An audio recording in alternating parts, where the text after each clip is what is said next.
sobrang unexpected. Nagsimula siya sa Facebook lang. Inad niya ako. Actually, hanggang ngayon, hindi pa namin alam kung sino unang nag-add. Siguro will na yun ni God para magkakilala kami, yung social media. Then yun, doon kami nag-start, nagkamabutihan. Alam mo ba?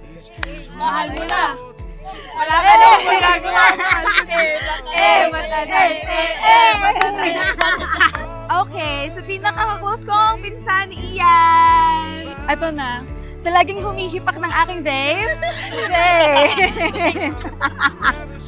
Ay, sa pinaka-maganda, German. Smell daw, smell. Mabango? Biga. Yes. Ang ganda.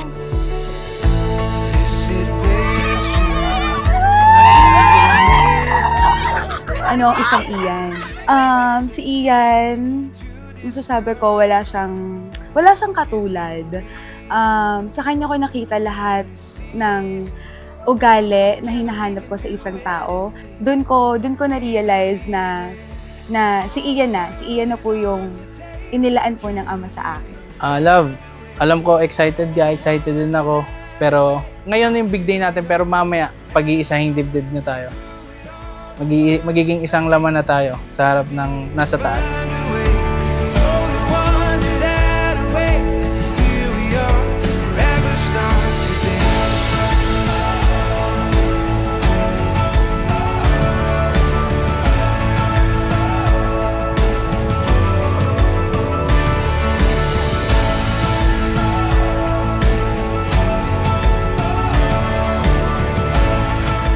Sa hirap man o ginhawa, sa lungkot man o saya, sa sakit o sigla, hindi ko bibitawan ng iyong mga kamay hanggang sa huling sandali ng aking buhay.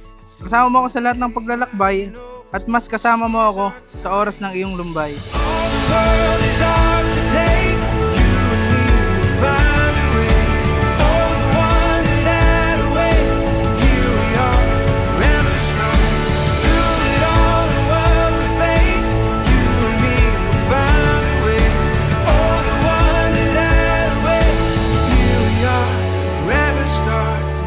Maging madilim man ang mga susunod na araw, maging malungkot man ang mga bukas na dadating, pipiliin ko laging mahalin at alagaan ka.